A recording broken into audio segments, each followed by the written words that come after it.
अगर एक नौजवान की सोच एक साम्राज्य को डरा दे, अगर उसकी कलम बंदूक से ज्यादा खतरनाक बन जाए, तो क्या वो सिर्फ एक इंसान होता है या फिर एक युग? अंग्रेजों ने उसे फांसी दी, लेकिन उसके विचारों को आज तक मार नहीं पाए। नाम भगत सिंह। 1907 पंजाब।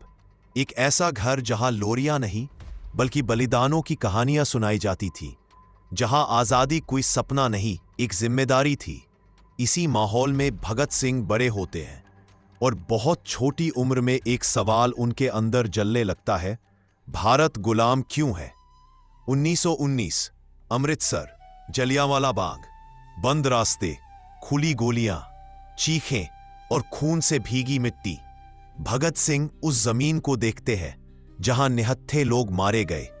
उस दिन एक बच्चा नहीं टूटा, उस दिन एक क्रांतिकारी पैदा हुआ। भगत सिंह सिर्फ हथियार नहीं उठाते, वो पहले किताब उठाते हैं। लेनिन, मार्क्स, क्रांतिकारी लेख। वो समझ चुके थे गुलामी सिर्फ सत्ता की नहीं, सोच की भी होती है।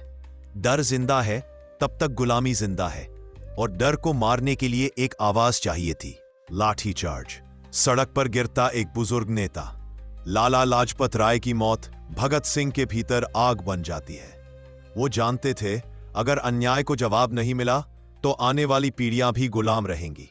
अब चुप रहना गुनाह बन चुका था। एक गोली चलती है, ब्रिटिश अफसर सैंडर्स गिरता है। यह सिर्फ बदला नहीं था, यह एक संदेश था, भारत अब डर कर नहीं जिएगा। भगत सिंह जानते थे इस रास्ते का अंत फांसी है, फिर भी कदम पीछे नहीं हटे। दिल्ली, सेंट्रल असेंबली, एक धमाका, धुआं, सन्नाटा। कोई मरा नहीं, क्योंकि मकसद हत्या नहीं था, मकसद था सोई हुई कौम को जगाना। और गूंजती है आवाज, इनकलाब जिंदाबाद। भगत सिंह भाग सकते थे, लेकिन रुके, क्योंकि उन्हें छिपना नहीं था, उन्हें सुनाया जाना था। अदालत को उन्होंने मंच बना दिया, जहां उन्होंने अंग्रेज सरकार से ज्यादा गुलाम सोच को कटघरे में खड़ा किया। जेल के भीतर भूख हड़ताल शुरू होती है। दिन, हफ्ते, महीने। शरीर कमजोर होता जाता है, लेकिन विचार और तेज।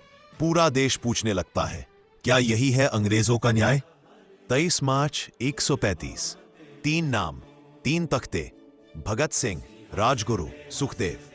फांसी सुबह नहीं शाम को दी जाती है, क्योंकि अंग्रेज डरते थे कि कहीं सुबह क्रांति ना जाग जाए।